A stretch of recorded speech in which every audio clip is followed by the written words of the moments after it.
जब हितेश का रिश्ता मेरे लिए आया तो जैसे मेरे सोए हुए जज्बात जाग उठे थे, क्योंकि मैं शादी की उम्मीद लगाना अब छोड़ चुकी थी। हालांकि मेरे माँ बाप ने अभी तक उम्मीद नहीं छोड़ी थी, लेकिन अब मुझे उम्मीद नहीं थी कि मेरी शादी होगी।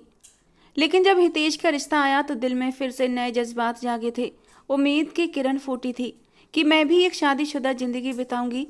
मेरी किस्मत में भी मेरे पति का प्यार होगा और उसकी बाहों में समाकर मैं सारे दुखों को भूल जाऊंगी। और जब मैंने हितेश की तस्वीर देखी तो मुझे अपनी किस्मत पर यकीन नहीं हुआ था। पहले तो भगवान मुझसे मुंह मोड़कर बैठा था और मुझे पक्का यकीन करा दिया था कि मेरी ज़िंदगी में अब कोई हमसफ़र आ ही नहीं सकता। लेकिन जब हितेश का रिश्ता आया और उसकी तस्वीर देखी तो मेरा दिल पहली बार में ही उस पर लट्टू हो गया।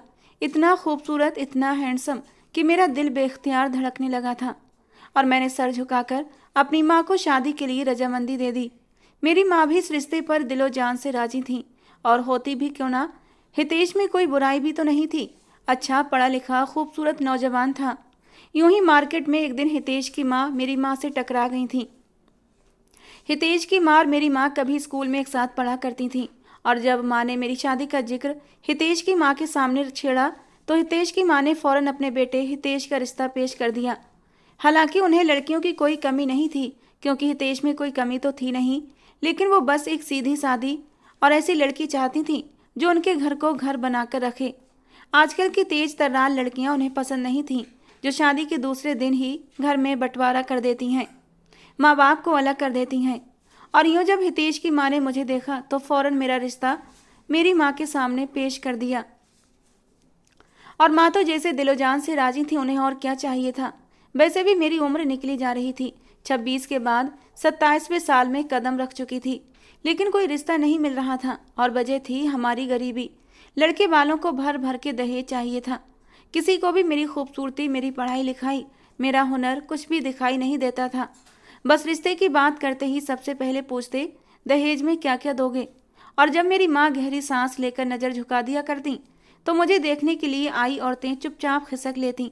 पिछले 5 साल से यही सब कुछ चल रहा था और मेरी उम्र होते होते 26 साल हो चुकी थी। खैर झटपट मेरी और हितेश की मंगनी तय हो गई और अब शादी की तैयारियां भी शुरू होने लगीं। मेरी सास आए रोज मेरे घर पाई जाती, मुझे खुद अपने साथ मार्केट ले जाती और शादी की शॉपिंग कराती। वो ऐसे खुश थीं जैसे मैं उनकी सगी बेटी हूँ। इतनी अच्छी सास पाकर तो मैं खुशी के मारे फूले नहीं समाती थी। भगवान ने जब नहीं दिया था तो नहीं दिया था, लेकिन अब जब दिया तो छप्पर फाड़ कर दिया था। इतना हैंडसम कमाऊ पति और इतनी अच्छी माँ जैसी सास। हितेश के घर में कोई और नहीं था। हितेश अपने माँ बाप का इकलौता बेटा था। मेरे ससुर बहुत पहले ही गुजर चुके थे। अब अकेली मेरी सास थी और उनका बेटा हितेश। हितेश नौकरी करता था और दोनों माँ बेटे आराम से अपनी जिंदगी बसर कर रहे थे। खैर जैसे तैसे दिन गुजर गए और मेरी शादी का दिन भी आ पहुंचा। ठीक शादी वाले दिन मैंने हितेश को देखा था। उसके चेहरे के हाव भाव से मैं कोई अंदाजा नहीं लगा पाई कि वो इस शादी से खुश है या नहीं, लेकिन मैंने सोच लिया था मैं अपनी मोहब्बत और अपने सेवा भाव से हितेश का मन जल्दी ही जीत लूंगी। मैं दुल्हन बनकर हितेश के साथ विदा होकर उसके आंगन में उतर आई। छोटी मोटी रस्मों के बाद मुझे हितेश के कमरे में पहुंचा दिया गया और अब मैं बड़ी ही बेचैनी से हितेश का इंतजार कर रही थी। लेकिन मुझे क्या पता था कि मेरी ज़िंदगी की आजमाइशें तो अब शुरू होने वाली थीं। जब हितेश कमरे में दाखिल हुआ तो मेरा दिल जोरों से धड़क उठा था। मैं जल्दी से सिमट कर बैठ गई, घूंघट थोड़ा सा और नीचे को कर लिया था। कमरे में आने के बाद हितेश ने दरवाजे को अंदर से कुंडी लगाई और मेरा दिल और भी जोरों से धक हुआ था। आगे बढ़कर हितेश ने सबसे पहले अपने जूते और मोजे उतारे, उसके बाद घड़ी उतार कर साइड टेबल पर रख दी। अपना मोबाइल जेब से निकाल कर भी उसने साइड टेबल पर रख दिया था और फिर गहरी सांस लेता हुआ वो मेरे सामने आकर बैठ गया। फिर अपनी जेब से एक अंगूठी निकाल कर उसने मेरी उंगली में पहना दी। फिर बहुत देर तक खामोश बैठा रहा। मैं उसके कुछ बोलने का इंतजार कर रही थी। उसने बिना मुंह देखे ही मुझे मुंह दिखाई का तोहफा दे दिया था। मुझे हैरानी हो रही थी, वरना शादी की पहली रात तो पति बहुत बेकरार होता है दुल्हन का घूंघट उठाने के लिए, लेकिन हितेश ने तो मेरा घूंघट ही नहीं हटाया था। मैं काफ़ी देर तक इंतजार करती रही, लेकिन सामने से कोई भी रिस्पॉन्स नहीं मिल रहा था। तो बेचैन होकर मैंने खुद ही अपना घूंघट उलट दिया और हैरान नज़रों से हितेश की ओर देखने लगी। वो जैसे किसी गहरी सोच में डूबा हुआ था। मुझे घूंघट पलटता देख मेरी ओर देखने लगा। फिर एक गहरी सांस लेकर बोला, तुम थक गई होगी, ऐसा करो, अपने भारी भरकम कपड़े बदल कर आराम से सो जाओ। मैं तो हैरत के मारे कुछ बोल ही नहीं पा रही थी। ये रात ऐसी बातों की तो नहीं थी। शादी की पहली रात पति पत्नी एक दूसरे से मोहब्बत की बातें करते हैं, अपनी ज़िंदगी की नई शुरुआत करते हैं, और यहाँ हितेश मुझे सोने के लिए कह रहा था। मैं अपनी जगह से हिल भी नहीं पा रही थी तो हितेश ने अपना तकिया उठाया और अलमारी से अपनी एक चादर निकाल कर कमरे से लगे स्टडी रूम में जाने लगा। जाते जाते बोला, आराम से कपड़े बदल कर सो जाओ, मैं बराबर वाले कमरे में सो जाता हूँ। मैंने हड़बड़ाते हुए कहा, लेकिन आप उधर क्यों सोएंगे, आप यहाँ भी तो सो सकते हैं ना। हितेश मेरी तरफ पलटा, नहीं सो सकता तुम्हारे साथ। और क्यों नहीं सो सकता, बहुत जल्द तुम्हें मेरी ये मजबूरी समझ आ जाएगी। अभी फ़िलहाल ज़्यादा सवाल जवाब मत करो और आराम से सो जाओ। हितेश मुझे हैरान परेशान छोड़कर चला गया। मैंने गहरा सांस लेकर खुद को संतुष्ट करने की कोशिश की थी कि हो सकता है हितेश थका हुआ हो या फिर वो इस रिश्ते की शुरुआत करने के लिए शर्मा रहा हो। कुछ लड़के भी शर्मीले टाइप के होते हैं, शायद हितेश भी थोड़ा शर्मीला टाइप का हो। मैं हल्के से मुस्कुरा दी। मैंने सोचा कोई बात नहीं, मैं धीरे धीरे हितेश की सारी शर्म और झिझक निकाल दूंगी और उसे खुद का इतना दीवाना बना लूंगी कि मुझे छोड़कर एक मिनट भी नहीं रह पाएगा। ये सोचकर मैं बाथरूम में चली गई। कपड़े बदलकर आराम से बेड पर आकर लेट गई, लेकिन नींद नहीं आ रही थी। मेरी शादी की पहली रात इस तरह सूनी सूनी जाएगी मुझे एहसास नहीं था। जैसे तैसे मुझे नींद आई। सुबह दरवाजे पर खटखट की आवाज़ से मेरी आँख खुली थी तो मैंने देखा हितेश आगे बढ़कर दरवाज़ा खोल रहा था। वो कब कमरे में आया था मुझे नहीं पता। दरवाजे पर मेरी सास थी। हितेश को और मुझे जागता देखकर वो खुश हो गई। मैंने भी बेड से उतरकर उनका आशीर्वाद लेने लगी। कहने लगी, बहू जल्दी से नहा धोकर फ्रेश होकर नीचे आ जाओ, मैंने तुम्हारे लिए बहुत अच्छा नाश्ता तैयार करवाया है। मेरी सास मेरे सर पर हाथ फेर कर प्यार करते हुए नीचे चली गई। मैंने हितेश की तरफ देखा। वो न जाने कब का जाग गया था, तरोताज़ा एकदम तैयार खड़ा था। अगले ही पल हितेश ने मेरा हाथ थामा तो मेरा दिल धक से हुआ। धीरे धीरे ही सही हितेश मेरे करीब आ रहा था। आई एम सॉरी नैना, रात में तुम्हें टाइम नहीं दे सका, बट मेरी मजबूरी थी। ऐसा करो, अब जल्दी से तैयार होकर नीचे आ जाओ। उसकी बात पर मैं हल्के से मुस्कुरा दी और तैयार होने के लिए अपने कपड़े लेकर बाथरूम में घुस गई। मेरी सास ने बहुत ही अच्छा नाश्ते का इंतजाम किया था और मेरी सास हर चीज़ मेरे प्लेट में डाले जा रही थी। पूरा दिन बहुत बिजी गुजरा था क्योंकि मोहल्ले की औरतें मुँह दिखाई के लिए आ रही थीं। हर कोई मेरी तारीफ कर रहा था और मेरी सास भी गर्दन अकड़ा कर कह रही थी, आखिर मेरी बहू जो है, खुद मैंने अपने पसंद से अपने बेटे की शादी कराई है और मेरा बेटा भी इतना अच्छा है कि मेरी पसंद पर फ़ौरन अपना सर झुका दिया। खैर जैसे तैसे पूरा दिन गुजर गया था। शाम को जब मैं कमरे में आई तो दिल फिर नए अंदाज में धड़कने लगा।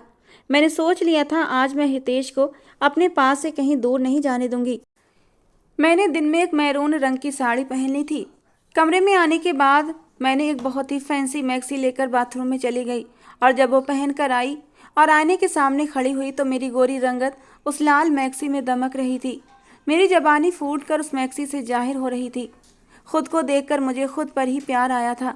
खुद पर परफ्यूम स्प्रे करने के बाद मैंने एक नज़र दोबारा से खुद को देखा। मैं बहुत खूबसूरत लग रही थी और जब हितेश कमरे में दाखिल हुआ तो एक पल के लिए मुझे देखकर चौंक सा गया था, जबकि मेरी नज़रें खुद ब खुद झुक गई थी। मुझे पता था आज हितेश मुझे नज़रअंदाज नहीं कर पाएगा। धीरे से चलता हुआ वो मेरे पास आया था।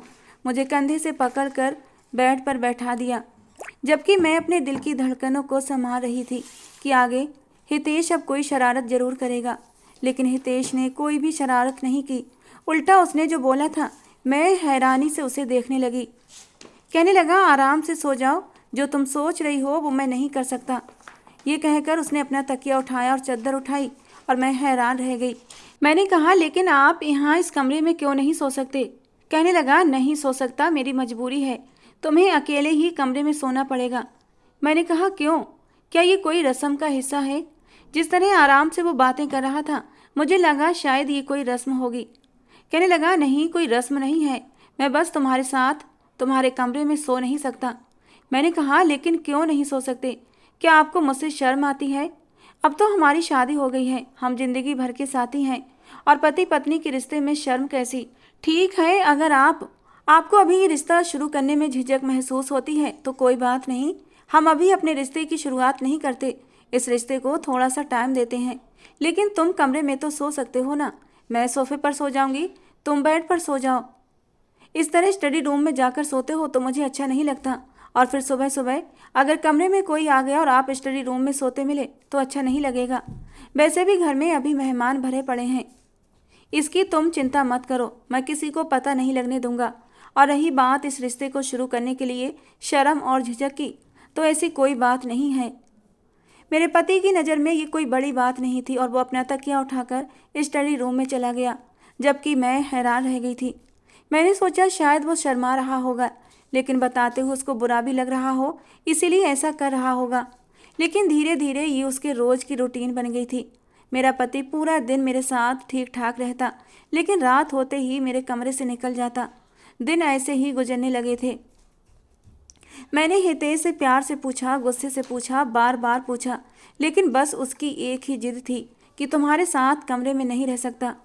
धीरे धीरे दिन गुजरने लगे और मेरी सास ने एक दिन मुझसे पूछ ही लिया, बहू कोई खुशखबरी है या नहीं, क्योंकि आजकल तो शादी के पहले साल बल्कि शादी के दूसरे तीसरे महीने ही लड़कियां खुशखबरी सुना देती हैं। तो मैंने सर झुकाकर कहा, नहीं मम्मी जी, ऐसा कुछ नहीं है। मेरी सास मायूस नहीं हुई, क्योंकि अभी शादी को सिर्फ 6 महीने गुजरे थे। और फिर 2 महीने बाद फिर मेरी सास ने पूछा, तो अब भी मेरे पास कोई अच्छी खबर नहीं थी। मेरी सास ने मामला भगवान पर छोड़ दिया और चुप साध ली। लेकिन अब तो मेरी शादी को पूरा 1 साल गुजर चुका था और हितेश मेरे पास नहीं आया था। मैंने भी धीरे धीरे हालात से समझौता कर लिया था। शायद हितेश खुद ही एहसास करे और वो मेरे करीब आए। मैं किसी से कुछ कह भी नहीं सकती थी, अपने माँ बाप को बताकर उन्हें परेशान करना नहीं चाहती थी, और फिर हितेश को छोड़कर मैं अपने माँ बाप की परेशानियों को बढ़ाना नहीं चाहती थी। इसलिए चुपचाप हितेश के साथ समझौता करने पर तुली हुई थी कि शायद धीरे धीरे हितेश अपनी परेशानी मुझसे शेयर करे। लेकिन शादी के 1 साल बाद भी हितेश खुलकर सामने नहीं आया था, और अब तो मेरी सास का सब्र भी जवाब दे गया था। वो थोड़ी परेशान भी नज़र आने लगी थी, और जब उन्होंने मुझसे फिर पूछा कि बहू अब तो शादी को 1 साल हो गया है, आखिर कोई खुशखबरी है या नहीं, तो मुझे भी इस बार गुस्सा आया था। लेकिन मैं अपना गुस्सा दबा कर रह गई। मैंने सोच लिया था पहले हितेश के बारे में अच्छे से पता करूं कि आखिर उसके इस रवैये के पीछे वजह क्या है कि वो मेरे करीब नहीं आता। मैंने उसकी जासूसी करना शुरू कर दी। जब वो स्टडी रूम में सोने जाता तो मैं चुपके से दरवाजे से कान लगाकर अंदर से आने वाली बातों को सुना करती। अंदर से सिर्फ हितेश के बोलने की आवाज़ आती, तो कभी उसके हंसने की। मैंने एक दिन स्टडी रूम के अंदर जाने की कोशिश की, लेकिन मैं हैरान रह गई, क्योंकि उसने कमरे को अंदर से लॉक कर रखा था। मैंने हल्की से दरवाजे पर दस्तक भी दी तो हितेश के बोलने की आवाज़ एकदम बंद हो गई थी। मैं ज़ोर ज़ोर से दस्तक भी नहीं दे सकती थी, क्योंकि मेरे दरवाजे के साथ लगा मेरी सास का भी कमरा था। इसलिए मैं मन महसूस कर रह गई। लेकिन अगली रात जब हितेश कमरे में आया और तकिया लेकर स्टडी रूम में जाने लगा तो मैंने उसका हाथ पकड़ लिया। मैंने कहा, हितेश आज तुम्हें बताना ही पड़ेगा, आखिर तुम स्टडी रूम में जाकर क्यों सोते हो? मैं तुम्हारी पत्नी हूँ, मुझसे दूर क्यों रहते हो? और तब हितेश को पहली बार गुस्सा आया था। उसने मेरा हाथ झटकते हुए कहा, जितना कहा है उतना करो, मेरे मामलों में ज़्यादा दखल अंदाजी की तो अंजाम की जिम्मेदार तुम खुद होगी। वो मुझे धमकी देता हुआ स्टडी रूम में चला गया था, जबकि मैं हैरान और परेशान रह गई। उसका इशारा किस तरफ था मैं अच्छे से समझ गई थी। यही, अगर मैंने अपनी ज़बान खोली तो वो मुझे तलाक देकर घर से निकाल देता। मेरी आंखों में आंसू आ गए थे। मैंने भगवान से एक जीवन साथी मांगा था, लेकिन ऐसा नहीं जो मुझसे यूँ बेजार रहे, दूर दूर रहे। मैंने तो भगवान से दुआओं में मांगा था कि मुझे भी प्यार करने वाला जीवन साथी मिले, जो मेरे सारे दुख, सारी तकलीफ़ों को समझे। मेरी सास पहले तो मेरा बहुत ख्याल रखती थी, लेकिन धीरे धीरे अब उनका रवैया भी बदलने लगा था। एक दिन कहने लगी, आखिर तुम्हारे यहाँ औलाद क्यों नहीं हो रही? अब मैं उनको कैसे बताती कि जब आपका बेटा मुझे वक्त ही नहीं देता, मुझे बीवी होने का हक ही नहीं दिया, उसने मेरे साथ कोई रिश्ता नहीं बनाया, तो बच्चा कहाँ से आएगा? और एक दिन जो मैंने सुना, मेरे कदमों तले से ज़मीन निकल गई थी। उस दिन हितेश ऑफिस से आया तो अपनी माँ के कमरे में चला गया, और जब काफ़ी देर तक बाहर न निकला तो मैं भी अपने सास के कमरे की तरफ जाने लगी। लेकिन दरवाजे पर ही मेरे कदम ठिठक गए थे।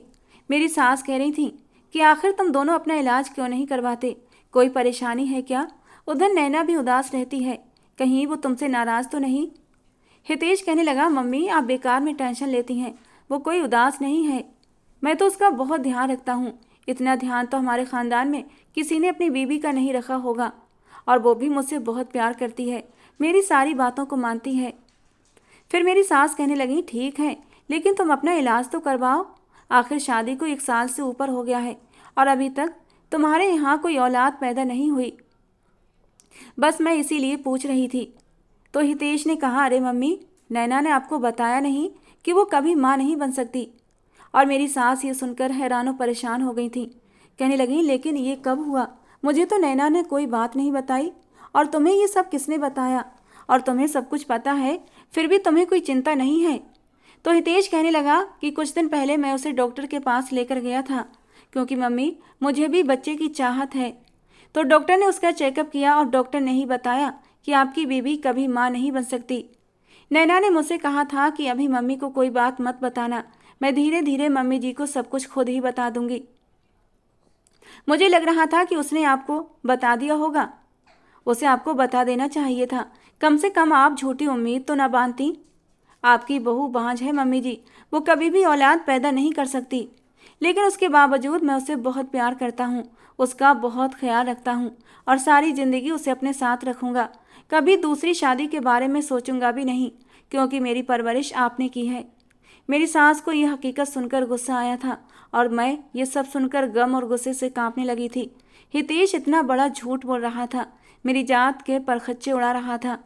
मैं अभी आगे बढ़ती इससे पहले ही मेरी सास की आवाज़ आई, नहीं हितेश, उसने मुझसे झूठ बोला, इतनी बड़ी बात उसने मुझसे छुपाई। वो तो कहती थी कि भगवान के घर से ही देर है। अब जबकि मुझे ये हकीकत पता चल गई है तो मुझे बहुत गुस्सा आ रहा है। ऊपर से नैना के झूठ पर भी और गुस्सा आ रहा है। अब मैं खुद अपने हाथों से तुम्हारी दूसरी शादी करवाऊंगी। पहले मैं तुम्हारी शादी अपनी पसंद की लड़की से करवाई थी, लेकिन अब अगर तुम्हें कोई लड़की पसंद है तो तुम मुझे बताओ, मैं उससे ही तुम्हारी शादी करूंगी।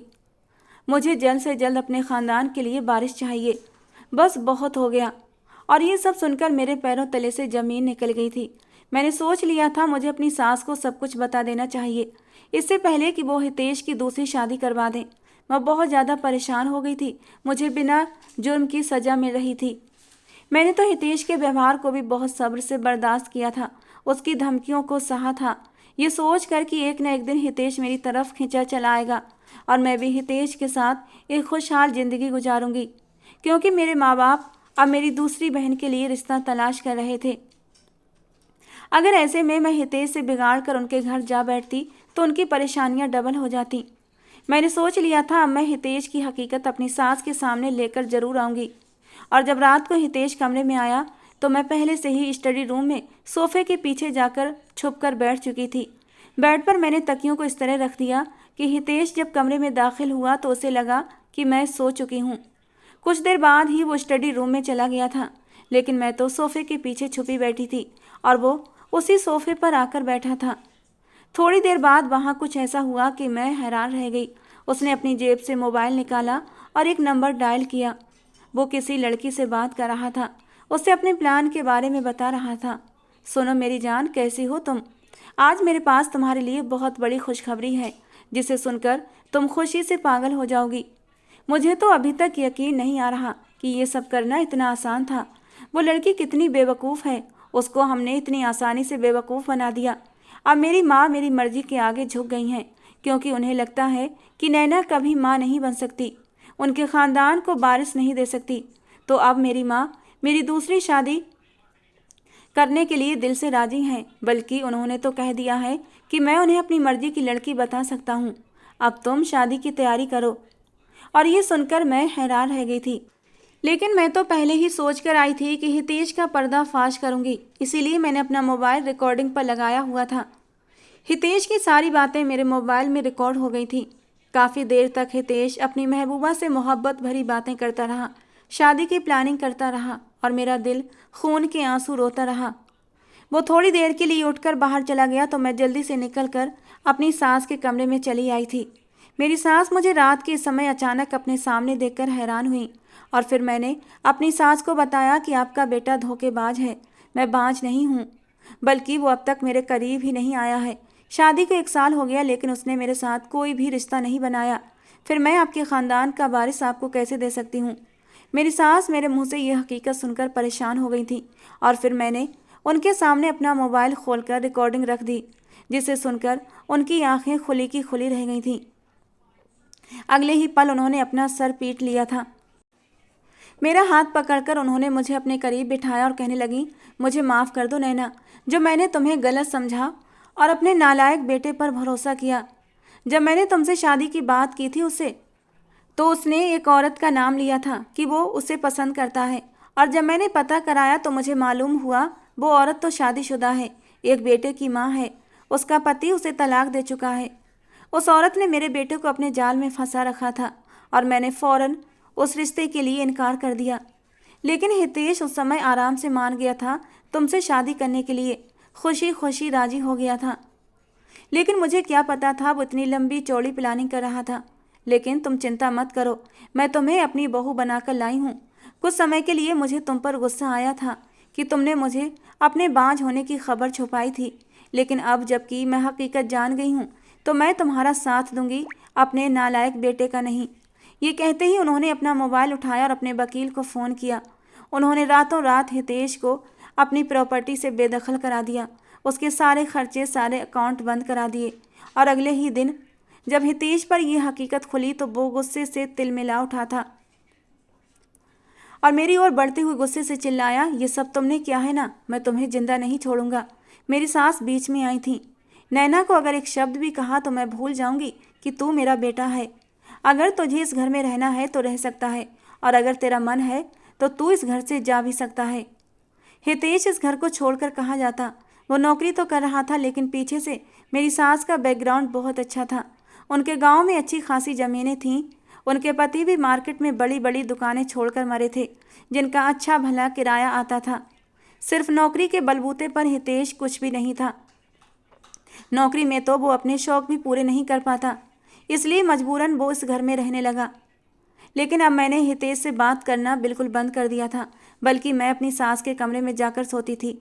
और जब हितेश की महबूबा को पता लगा कि हितेश अब खाली हाथ रह चुका है तो धीरे धीरे उसने हितेश से दूरी बनाना शुरू कर दी। यहाँ तक कि हितेश जब उसके खर्चे पूरे नहीं कर पा रहा था तो एक दिन उसने हितेश को साफ साफ इनकार कर दिया कि अब मैं तुमसे और ज़्यादा रिश्ता नहीं रख सकती। मुझे ऐसे कंगले आदमी के साथ नहीं रहना जो मेरे शौक भी पूरे न कर सके। और उस दिन हितेश की आंखें खुली थीं। वो कई दिन से उदास और परेशान घूम रहा था। मेरी सास और मैंने ये बात नोट की थी, लेकिन हम जानबूझकर अनजान बने रहे। और जब मैं उस दिन सोने से पहले किचन समेट रही थी तो हितेश एकदम मेरे पीछे आकर खड़ा हो गया, और जब उसने मुझे आवाज़ लगाई तो चौंक कर मैंने उसे देखा था। वो पहले से काफ़ी ख़राब हुलिये में था। मुझे उसे देखकर उस पर तरस भी आया था, लेकिन मैंने अपना दिल पत्थर कर लिया और उसकी तरफ से पीठ मोड़कर फिर से अपने काम में लग गई। हितेश बहुत ही दुखी अंदाज में बोला था, नैना मुझे माफ़ कर दो, मैं तो उस औरत की मोहब्बत में पड़ चुका था। लेकिन मुझे क्या पता था वो मोहब्बत नहीं, एक धोखा है। वो सिर्फ मेरे पैसे की खातिर मेरा इस्तेमाल कर रही थी।